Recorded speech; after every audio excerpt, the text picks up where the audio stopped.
Now, in what is expected to be a historic election, the upcoming December general election has 3 women running for president, with another 3 selected as running mates. As unprecedented as this is, for the first time also, a major political party has a female on its ticket. Professor Nana Jane Opoku-Agyeman as running mate to the NDC's John Mahama. This will be the first time there's such heavy female participation in a presidential election. Dr. Joseph Kingsley J is a political and security analyst. He's a senior lecturer also at the University of Cape Coast, and he is on the phone to help us understand what this means to this year's election. Also, head of our political desk, Evans Mensah, is still here with us. Let me start with you, Dr. J. Many thanks for your time. What is accounting for such an unprecedented number of females running for the presidency? We have the likes of the PPP's Bridget Jogbenuku and the NDP's Nana Akufo-Addo Rawlings, among others. And let's not forget the running mates as well. What do you think is accounting for this heightened interest? Well, good afternoon to your listeners and viewers, and thanks for having me. Well, that's a good question. Let me state that Ghana is late in doing this. We're just joining the new page in politics and governance in the world, and particularly in Africa.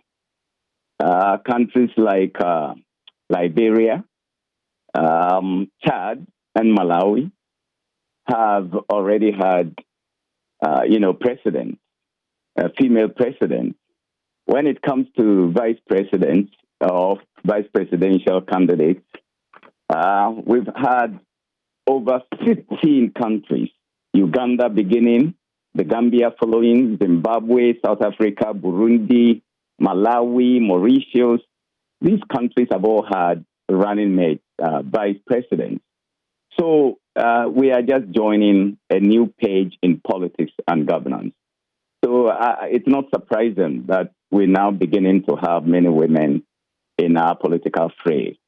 And also, you should note that our population has 51% being women and 49% being men. Men have dominated women over a long period. And I think women are beginning to accept themselves in the area of politics.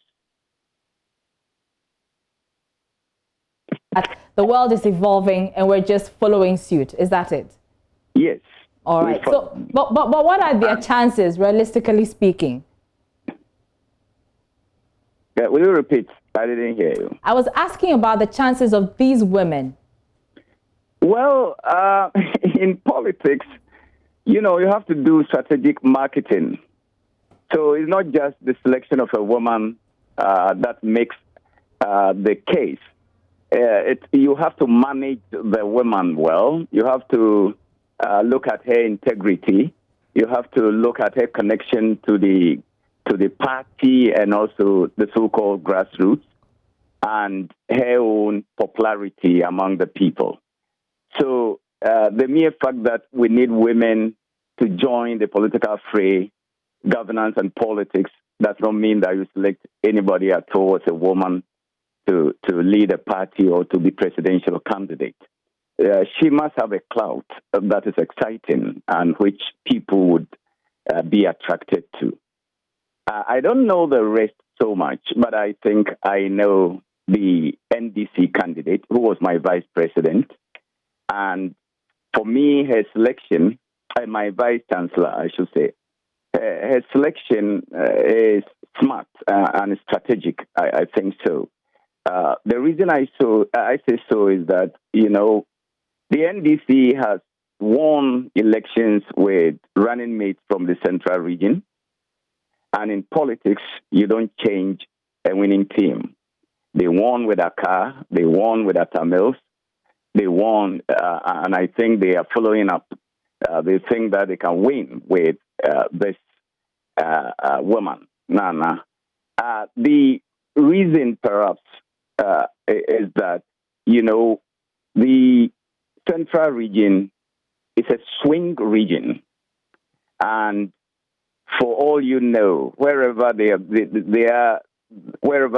voted for, or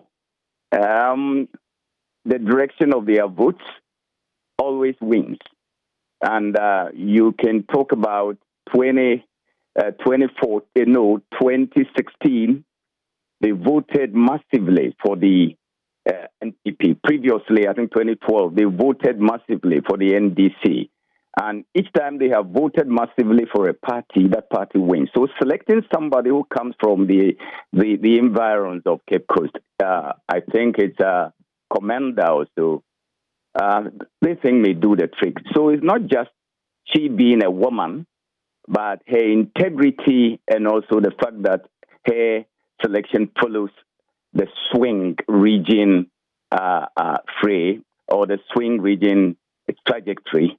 I will come back to you, Dr. J. I will come back to you, but Evans is still in the studio with me. Evans, and I'm going to pose that same question to you about their chances of winning this election. A lot of factors come into play when people decide to, vote for one person or the other. Do you think that being a woman alone can earn her a lot more votes than would be anticipated? No, not at all. Not for any of the possibly 3 presidential aspirants if the EC clears them both, and definitely not for Jane as well. I mean, the research shows that women do not necessarily vote for women. I mean, there's volumes of research that's been done about this. One particular one that did focus groups across the country, and one of the things they found was that a lot of the women we were talking to did not vote for their own and when it comes to the election. So that is established. The next level of it is it constantly has been mentioned that women make up 51% of the population. I mean, but as we've seen, it doesn't necessarily translate into votes. I mean, if it did, we have, I mean, every woman who stands at the parliamentary level would have won. But that's not the case. I mean, so it tells you, comes back to the point that research has pointed that they not necessarily will make an impact. I mean, so for the 3, because if they perform well and they win, you have to credit her as much as you credit him. Right. And people will say, wow, we thought women can do it.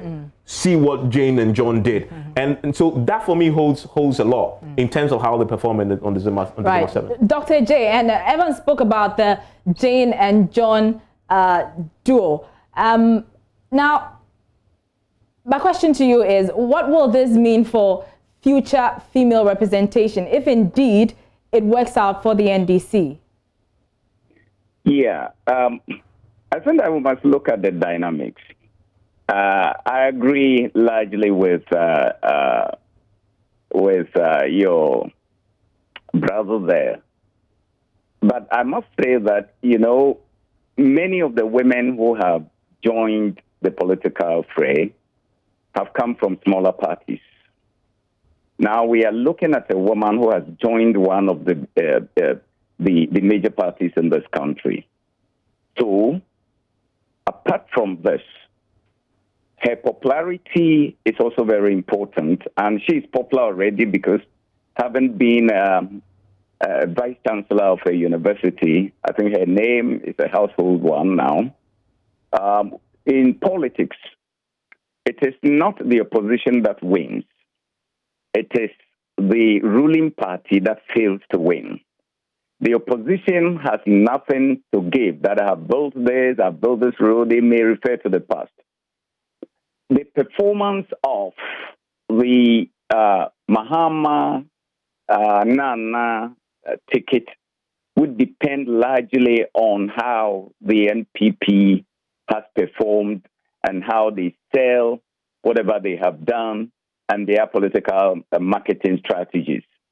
If they fail to do that, and if they fail to tell it as it is, and which many people know and others may not know, if they are able to popularize whatever they have done, then they are likely to win. Other than that, as I said, the opposition only points to your weaknesses, and therefore, the more weaknesses they point to, as was done in 2016, the more the likelihood that the opposition party is winning. So it's not just that Jane Nana Opoku-Agyeman is a woman, but we are looking at her competence, and we are looking at how the political party she belongs to would manage her. We are looking at her messages. We are looking at the issues relating to what she thinks she could do to help the presidential candidate. If that sells, then the NPP would have a good run for their money.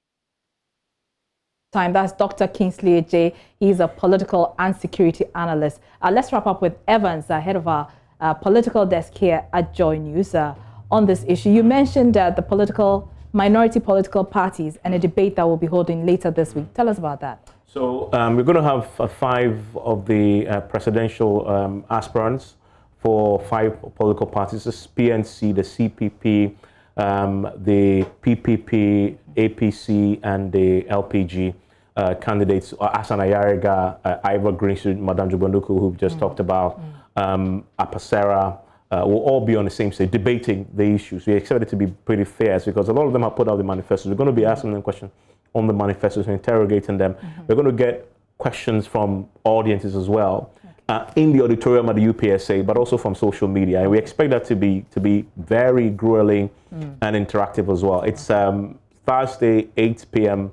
here on Joy News and on Joy FM and on Love FM as well. All right, and do stay here on your election headquarters. In our subsequent bulletins, we'll be bringing you more details on this upcoming debate.